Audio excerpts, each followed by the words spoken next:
दोस्तों, आसमान में कितने तारे होते हैं?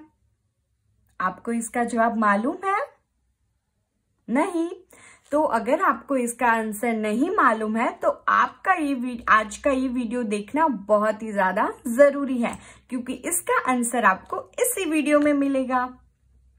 Hello friends, welcome back to our channel language learners. और आज हम पढ़ने वाले हैं कुछ ऐसे सवालों के जवाब जिनके बारे में हमें लगता है कि इसका जवाब ढूंढना तो बहुत ही ज्यादा मुश्किल है। मुश्किल ही नहीं, इम्पॉसिबल है। पर कुछ भी दुनिया में कुछ भी इम्पॉसिबल नहीं है, ये साबित करके दिखाया है बिरबल ने। तो जी हाँ दोस्तों, आज हम पढ़ने वाले हैं अकबर बिरबल की एक कहानी। और कहानी का नाम है जैसा सवाल वैसा जवाब। तो शुरू करते हैं। बादशाह अकबर अपने मंत्री बिरबल को बहुत पसंद करता था। बिरबल की बुद्धि के आगे बड़े बड़ों की भी कुछ नहीं चल पाती थी। मतलब जो बादशाह अकबर थे वे अपने मंत्री बिरबल की बुद्धि का, उनके स्वभाव का बहुत ही ज्यादा सम्मान करते थे। उनसे वो बहुत ज्यादा प्रसन्न थे। और बिरबल की बुद्धि ऐसी थी कि कोई भी सवाल हो वो उनका जवाब जरूर देते थे। इसी कारण कुछ दरबारी बिरबल से जलते थे। वे बिरबल को मुसीबत में फंसाने के तरीके सोचते रहते थे। अगर जो बादशाह अकबर थे, बिरबल तो उनके बहुत ज्यादा फेवरेट थे, तो बाकी दरबारी सोचते थे हमें भी बादशाह का फेवरेट बनना है। इसीलिए बिरबल का सम्मान बादशाह की नजरों में कम हो जाए, उसके कारण वो दरबारी उन्हें फंसाने की कोशिश करते रहते थे। और उन दरबारियों में से एक थे ख्वाजा सरा। अब अकबर के खास दरबारी ख्वाजा सरा अपनी विद्या और बुद्धि पर बहुत अभिमान था। बिरबल को तो वे अपने सामने नीरा बालक और मूर्ख समझते थे। यानी जो दरबारी ख्वाजा सरा थे वो समझते थे कि मैं ही सर्वश्रेष्ठ हूँ, मैं ही अच्छा हूँ। और बिरबल को तो वो अपने सामने एकदम छोटा सा नन्हा सा मुन्हा बालक है वैसा समझते थे। बिरबल लेकिन अपने ही मानने से तो कुछ नहीं होता। दरबार में बिरबल की ही तूती बोलती। अब ख्वाजा सरा खुद ही ऐसा मानते, अकेले ही ऐसा मानते कि मैं ही सर्वश्रेष्ठ हूँ तो नहीं चलता, उन्हें दुनिया को भी तो दिखाना पड़ता कि मैं सर्वश्रेष्ठ हूँ। और दरबार में तो बस बिरबल की ही तूती बोलती। तूती बोलना एक मुहावरा है जिसका अर्थ होता है प्रभाव पड़ना। दरबार में सिर्फ बिरबल का ही प्रभाव पड़ता था। और ख्वाजा साहब की बात ऐसी लगती थी जैसे नक्कर खाने में तूती की आवाज। यानी उनकी बात, उनकी सलाह कोई भी नहीं सुनता था। ख्वाजा साहब की चलती तो वे बिरबल को हिंदुस्तान से निकलवा देते, लेकिन निकलवाते कैसे? क्योंकि वहां तो बादशाह अकबर का राज था। अगर ख्वाजा सरा का राज होता तो वो निकलवा देते। एक दिन ख्वाजा ने बिरबल को मूर्ख साबित करने के लिए बहुत सोच विचार कर कुछ मुश्किल प्रश्न सोच लिए। उन्हें विश्वास था कि बादशाह के उन प्रश्नों को सुनकर बिरबल के छक्के छूट जाएंगे। अब जब एक दिन ख्वाजा सरा ने बहुत ज्यादा सोचा विचार किया और कुछ मुश्किल प्रश्न चुन लिए, और उन्हें पूरा भरोसा था कि जब बादशाह अकबर बिरबल से सवाल पूछेंगे तो बहुत बुरी तरीके से हार मान जाएगा। यहाँ छक्के छूट जाना एक मुहावरा है जिसका अर्थ होता है बहुत बुरी तरीके से हार जाना। और वह लाख कोशिश करके भी संतोषजनक उत्तर नहीं दे पाएगा। यानी कि बादशाह जिससे प्रसन्न हो जाए, खुश हो जाए, बादशाह को संतोष हो, वैसा वो उत्तर नहीं दे पाएगा। फिर बादशाह मान लेगा कि ख्वाजा सरा के आगे बिरबल कुछ भी नहीं है, यानी कि ख्वाजा सरा के मन की हो जाएगी। ख्वाजा साहब अचकन पगड़ी पहनकर दाढ़ी सहलाते हुए अकबर के पास पहुंचे और सिर झुकाकर बोले, बिरबल बड़ा बुद्धिमान बनता है, आप भी उसकी लंबी चौड़ी बातों के धोखे में आ जाते हैं। मैं चाहता हूँ कि आप मेरे 3 सवालों के जवाब पूछकर उसके दिमाग की गहराई नाप ले। अब ख्वाजा साहब बहुत ही सुंदर सी अचकन यानी कि जो ऊपर का पहनावा होता है वो पहनकर, पगड़ी बांधकर और अपनी दाढ़ी को सहलाते हुए यानी कि उसे सहलाते हुए अकबर के पास पहुंच गए, अपना सिर झुकाया और बोले कि बिरबल बड़ा बुद्धिमान बनने का ढोंग करता है, आप भी उसकी बातों में आ जाते हैं, पर जो मैंने 3 सवाल दिए उनके जवाब वो नहीं दे पाएगा और उसकी दिमाग की गहराई नाप ले यानी कि वो कितना होशियार है वो आप जान जाएंगे।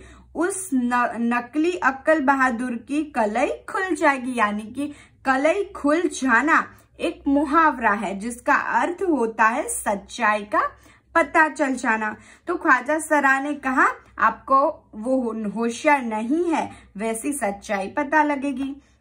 देखते हैं आगे क्या होता है।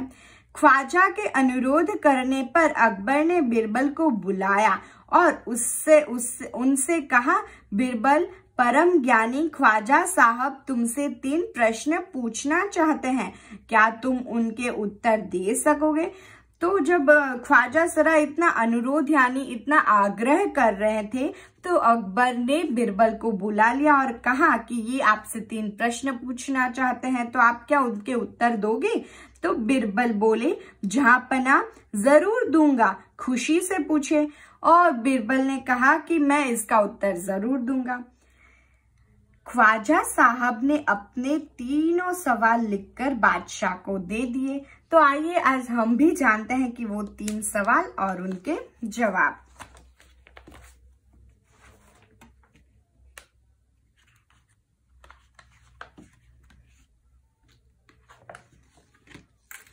तो पहला सवाल था, संसार का केंद्र कहाँ है?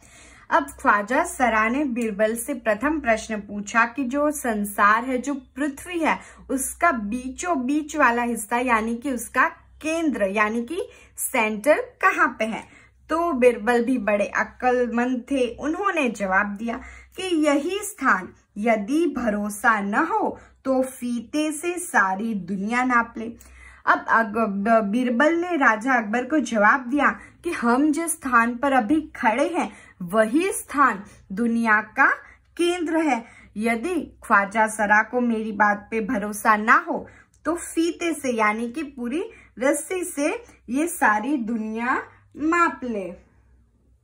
जो मेजरमेंट टेप होता है उससे सारी दुनिया नाप ले। दूसरा, आकाश में कितने तारे होते हैं? जो मैंने आपसे पहले पूछा था, आज हम उसका अब जवाब जान लेते हैं।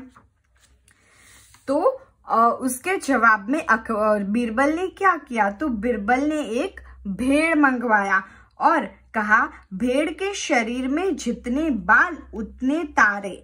अगर आपको संदेह हो तो बाल और तारों की तुलना कर लो। यानी कि बिरबल ने ख्वाजा सरा से कहा कि जो भेड़ के बाल है वो भी आप गिनो, तारे भी गिनो और उनकी तुलना कर लो। और अब तीसरा सवाल, संसार की आबादी कितनी होती है? अब आबादी मतलब दुनिया में कितने लोग हैं उसकी संख्या। तो अब उस पे बिरबल ने क्या कहा, चलिए, आबादी पल पल पर घटती बढ़ती रहती है, यदि लोगों को इकट्ठा किया जाए तो बता सकते हैं। यानी कि जो हमेशा हर पल कोई ना कोई मरता है, तो कई बच्चों का नया जन्म हो, कई बच्चे जन्मते भी है, तो वो पल पल कम होती है या बढ़ती रहती है। तो अगर आप मुझे सभी लोगों को एक जगह इकट्ठा करके दिखा तो मैं उन्हें गिनकर बता दूं। अब हमारे बिरबल कितने होशियार थे। और दोस्तों, मैंने यहाँ पे ये जो चित्र भी दिए हैं, ये इससे आप जो हमारा ये चैप्टर है उससे आसानी से एकदम शॉर्ट में आप याद कर सकते हैं, क्योंकि इस चैप्टर में ये 3 सवाल और उनके ये 3 जवाब ही मेन है। तो इससे आप देख लीजिए एक बार। तो चलिए अब हम आगे की कहानी पर चलते हैं।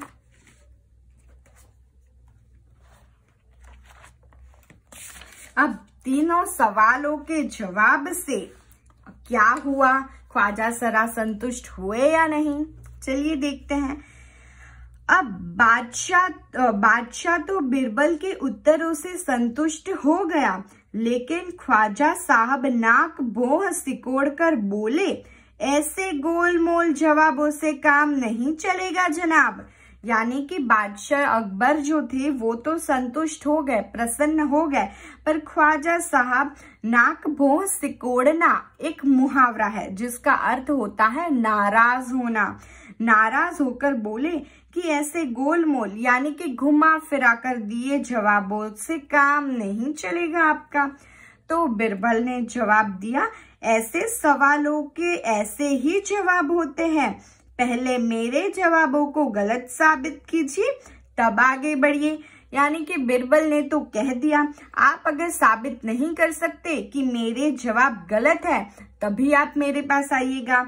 ख्वाजा साहब से फिर कुछ बोलते ही नहीं बना, यानी कि उनकी तो बोलती ही बंद हो गई। तो फ्रेंड्स, ये चैप्टर आपने अच्छी तरीके से समझा, इसके चित्र देखे और अच्छी तरीके से आपको समझ आया है। तो मैंने डिस्क्रिप्शन बॉक्स में इस चैप्टर की PDF फाइल है जिसमें इसका अभ्यास कार्य है, वो आपको जरूर करना है। और फ्रेंड्स, आपने देखा कि इस चैप्टर में हमें तूती बोलना, छक्के छूट जाना, नाक भौं सिकोड़ कर बोलना, वैसे हमने कई सारे मुहावरे देखे। तो इस चैप्टर का ग्रामर टॉपिक मुहावरे है, तो मुहावरे पर हम वीडियो जल्द ही लेकर आएंगे। Bye bye.